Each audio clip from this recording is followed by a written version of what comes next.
Не говори слово «привет», русские так не здороваются. Забудь про слово «пока», русские так не прощаются. Хватит спрашивать, как дела, русские так не говорят. Эти и подобные им заголовки все чаще и чаще можно встретить в YouTube, особенно в шортсах. Уверен, что каждый мой слушатель понимает, о чем я говорю. Когда ты видишь, как на обложке видео носитель языка советует не использовать слово «привет», даже мне хочется включить такое видео, что уж говорить про студентов. Но есть ли в этом хоть какая-нибудь польза? Есть ли смысл смотреть такие видео?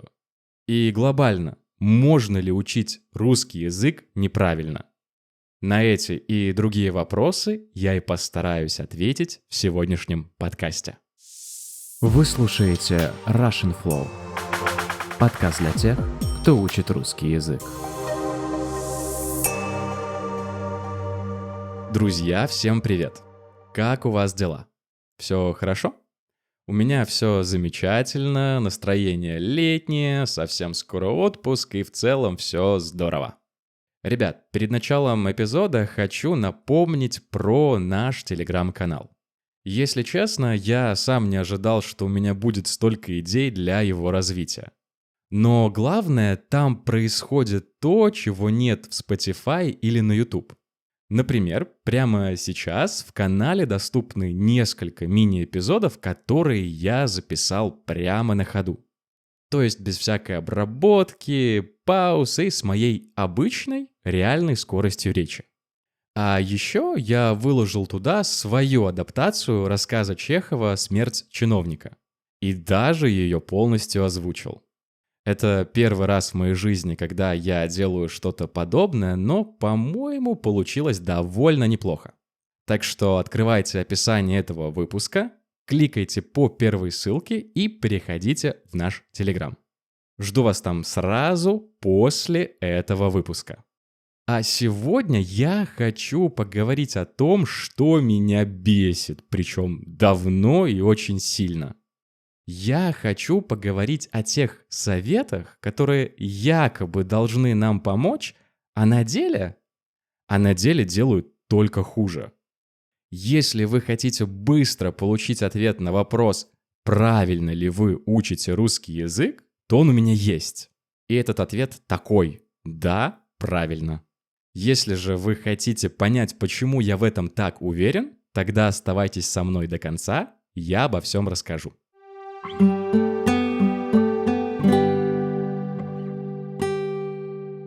А начать я хочу сегодня сразу же с объяснения фразы, которая, как мне кажется, идеально подходит этому выпуску. Она звучит так. Каждый суслик в поле агроном. Давайте разберем ее по словам. Суслик – это такое животное, грызун. Если вы знаете, кто такая белка, то вот суслик – это ее родственник. Только белка живет в лесу и грызет орехи, а суслик живет в поле и грызет, не знаю, тоже орехи, наверное, хотя откуда в поле орехи. Ладно, не суть. А агроном – это такой человек, который делает так, чтобы земля давала как можно больше урожая. Зерна, овощей, фруктов, в общем, еды, простыми словами. То есть это, можно сказать, такой ученый или эксперт, который знает, как выращивать еду. Но что эта фраза значит целиком? Каждый суслик в поле агроном означает такую ситуацию, когда человек, у которого нет знаний, начинает всех учить и говорить, как надо делать, а как не надо. Это вот если бы я сейчас вместо подкаста о языке начал рассказывать вам о лекарствах, медицине и о том, как правильно лечить болезни. Но я не доктор, поэтому раздавать такие советы я не имею права. И как вы думаете, почему именно с этой фразы я начал этот выпуск? Знаю, что вы уже догадались, к чему я веду, но скажу это вслух. В интернете, и особенно в том, что касается изучения языков, каждый суслик в поле агроном. У каждого есть свое мнение, как правильно учить язык, а как неправильно. Нужно ли учить грамматику в начале или лучше приступать к ней позже? Когда открывать рот и практиковать говорение? Нужно ли исправлять человека, когда он ошибается, или не нужно? И много-много чего еще. Все хотят раздать советы, все хотят научить, рассказать, как правильно. И знаете, я ничего не имею против таких советов. У каждого человека есть свое мнение, и у него есть полное право это мнение высказывать. Как я сейчас. Возможно, кто-то послушает мои выпуски и скажет: ну нет, он вообще не рассказывает про глаголы движения, не рассказывает про суффиксы или приставки и обходит всю грамматику стороной. Так нельзя. Лёша плохой учитель. Буду ли я спорить с этим человеком и доказывать, что он не прав? Нет, не буду, потому что и он, и я правы. Мы оба правы. Так бывает. Наши подходы имеют право на жизнь, и они друг другу не противоречат. У нас просто разные взгляды. Я считаю, что лучший способ выучить язык — это comprehensible input. И если этот человек со мной не согласен, что ж, это его право. Но советы в духе «говори так» и «не говори так» я считаю откровенно вредными. И знаете, я здесь не про очевидные ошибки. Не про те ситуации, когда вы действительно говорите «обе мальчика» или «оба девочки». Есть правила русского языка, и говорить «обе мальчика» согласно этим правилам недопустимо, это неправильно. Такие советы давать не то, что можно, даже нужно. Ради этого мы здесь все и собрались. Я же говорю про конкретные случаи, когда вам советуют изобретать велосипед и использовать сложные слова вместо простых. Например, «Хватит говорить привет, скажи приветствую вас». Окей, да, если вы работаете консулом в посольстве и скажете коллеге на работе «привет» вместо «приветствую вас», выйдет не очень хорошо. Но много ли кто из вас работает в посольстве? Я думаю, что вряд ли. Ладно, давайте выясним, почему такие видео существуют и действительно ли люди, которые их делают, хотят вам помочь.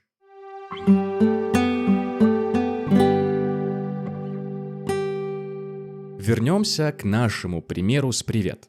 Чтобы оставаться до конца справедливым, мне нужно пояснить вот что.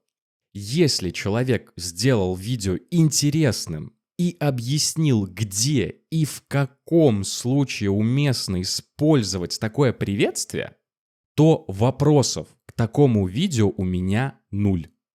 Автор хотел помочь вам, зрителям, разобраться, когда вместо «привет» лучше использовать более формальное приветствие. И для этого выбрал кликбейтный заголовок и обложку.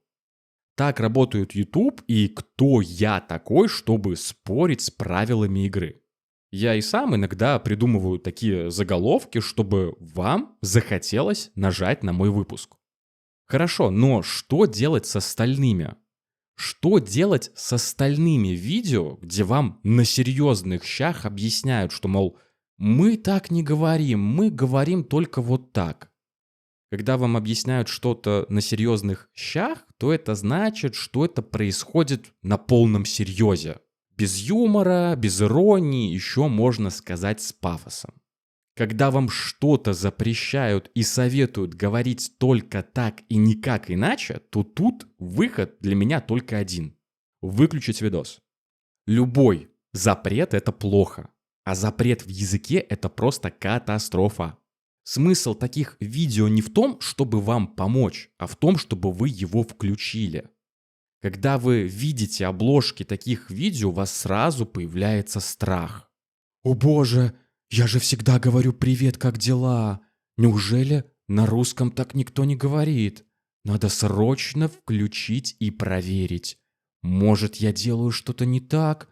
Может, «Привет, как дела?» — это вообще что-то на арабском? И на этом страхе и работает алгоритм подобных видео. Если человек опытный, который давно учит русский язык, то он вряд ли будет такое видео смотреть, потому что он знает.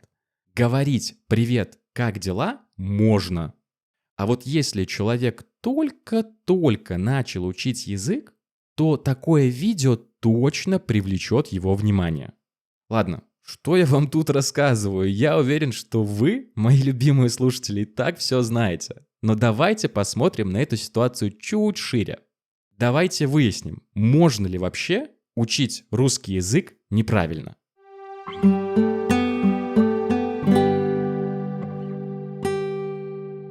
Когда я только-только стал ходить в школу, то в первом или во втором классе нам читали стихотворение Владимира Маяковского.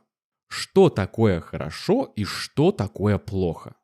И в нем черным по белому великий поэт написал, как нужно и как не нужно себя вести маленькому ребенку. И поспорить с его представлениями о плохом и хорошем нам будет объективно трудно. Но кто сможет написать такое стихотворение об изучении языка? Такое стихотворение, с которым никто не станет спорить и скажет: «Да, этот человек прав, учить язык нужно именно так, как он сказал, а учить по-другому язык не нужно, это неправильно». Никто не напишет такое стихотворение, и даже в прозе не напишет, потому что в изучении языка правильного или неправильного нет. Есть то, что тебе подходит, и то, что тебе не подходит. Приведу вот такой пример из жизни. Допустим, у вас есть друг или знакомый, который 30 лет работает водителем. Вы с ним ходите в бар пить пиво и с семьями отмечаете Новый год. И вот в один день, стоя на балконе, после семейного ужина, вы у него спрашиваете: «Майк, скажи, пожалуйста, в твоей жизни было столько машин. Посоветуй, какую машину мне купить?» Майк задумчиво смотрит в сторону, вдыхает морозный январский воздух и отвечает: «Знаешь, 30 лет вожу машину, но лучше машины, чем Рено Логан, я в своей жизни еще не видел». Вы хлопаете Майка по плечу и благодарите за совет. Все-таки человек опытный плохого не посоветует. Проходит неделя, и в вашем гараже уже стоит новый Рено. Но каждый день по дороге на работу у вас плохое настроение. Машина, которую вы купили, хорошая, классная, но для Майка, не для вас. Проходит время, и вы каждый день думаете о том, что вам не нравится эта машина. А еще чуть позже вы вообще добираетесь до работы на метро. Проходит несколько месяцев. Вы продаете эту машину и покупаете, скажем, Volkswagen Polo. И все в вашей жизни опять прекрасно. Машина, которую вы купили, вам полностью подходит. Именно о такой машине вы мечтали всю жизнь. И теперь дорога до работы и обратно становится вашим любимым временем. Но виноват ли в этой ситуации Майк, который посоветовал купить другую машину? Конечно, не виноват. Майк хотел вам помочь и сделать как лучше. Но несмотря на весь его опыт, его выбор машины вам не подошел. И как вы думаете, что будет дальше? Конечно, я скажу, что то же самое происходит и с выбором метода при изучении языка. Если человек выучил 9 языков, потому что читал много книг, то это не значит, что его методика правильная, а остальные нет. Просто этот метод подходит конкретно ему.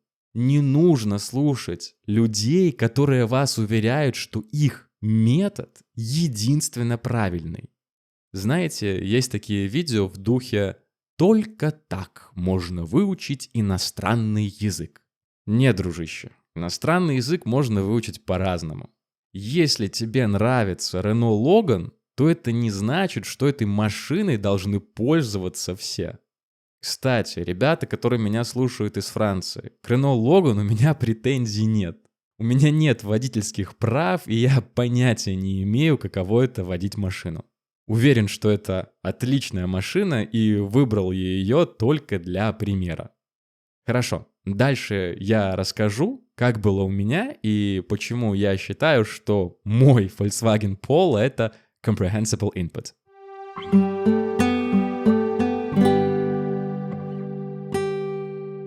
Почему я вообще решил говорить на эту тему?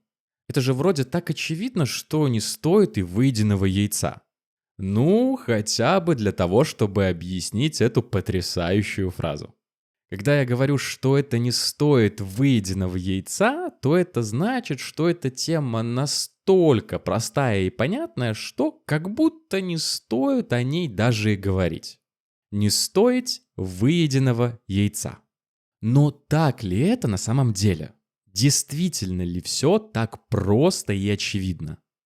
Знаете, когда я только начинал свой языковой путь, у меня вообще не было сомнений, что единственно правильный способ учить язык — это читать учебники по грамматике, причем на русском языке. Это сейчас я понимаю, что был глуп и сильно ошибался, но в то время мне так не казалось. Я был уверен, что без грамматики язык просто не выучить. И знаете, если бы в нужный момент мне не попался тот самый подкаст от British Council, то The Russian Flow никогда бы и не появился на свет. Я бы просто бросил учить английский в 100-й раз и пошел бы заниматься чем-то другим. И никогда бы не услышал, как прекрасно звучит французский в Квебеке. Никогда бы не понял всю красоту андалузского диалекта. Никогда бы не насладился звучанием итальянского языка. Поэтому, если кто-то сомневается, какой метод изучения русского языка выбрать, то слушайте то, что вам говорит сердце. Не я, не дядя или тетя с Ютуба, а именно ваше сердце. Простите за пафос, но только оно знает правду. Мы все хотим найти эту волшебную таблетку, которая решит все проблемы. Мы верим, что в мире есть тот секретный, правильный способ, благодаря которому мы выучим язык. Но, к счастью или к сожалению, такого способа нет. Точнее, он есть, но он не универсальный, он не для всех. И наша задача — найти тот способ, который будет правильным для нас. Мой не потому что правильный, а правильный потому что мой. Кто понял эту фразу с первого раза, я вас поздравляю, у вас крепкий C1. Что вы тут делаете? Шучу. Так вот, моим тем самым правильным методом изучения был и остается comprehensible input. И споры о том, лучше это способ или не лучший, меня вообще не интересуют. Даже если мне приведут доказательства, что учить язык через говорение, через общение эффективнее, я просто пожму плечами, скажу окей и пойду дальше слушать свои любимые подкасты. И если я останусь единственным человеком на Земле, кто так считает, ну и что? Свой правильный способ я уже нашел. А вы? Ребят, главное, что вы должны вынести из этого эпизода, это то, что не нужно слушать тех, кто дает вам эти дурацкие советы в духе «говори так и не говори так». Со временем, с практикой вы сами поймете, в каких ситуациях какие слова использовать. И даже если сейчас в какой-то формальной ситуации вы вместо этого страшного «здравствуйте» скажете «привет», то ни один нормальный человек вас за это не осудит. И еще, не верьте тем, кто вам говорит, что ваш метод неправильный, а его метод правильный. Если вам нравится то, что вы делаете, то ваш метод, он априори правильный. А этот человек, скорее всего, просто хочет вам что-то продать, поэтому и хочет вам внушить, что вы делаете что-то не так. Убирайте таких людей из своей жизни сразу же. Эти люди продают страх, а не курсы. Ну и давайте закончим все-таки на позитивной ноте. Хочу кое-что сказать уже для тех, кто дослушал выпуск до конца.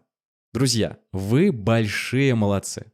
Я знаю, как тяжело слушать подкасты на иностранном языке, особенно когда не все понимаешь. Но с каждой минутой моего или другого подкаста на русском вы будете становиться только лучше. Вы уже проделали огромную работу, чтобы оказаться в этой самой точке. Дальше будет легче, я вам это обещаю. Я сам через это проходил. Главное сейчас не останавливаться и продолжать в том же духе. Я вас верю, все будет хорошо, я узнавал. Ну все, давайте прощаться. Не забывайте про наш телеграм-канал, переходите в него прямо сейчас. Все, всем пока, совсем скоро услышимся.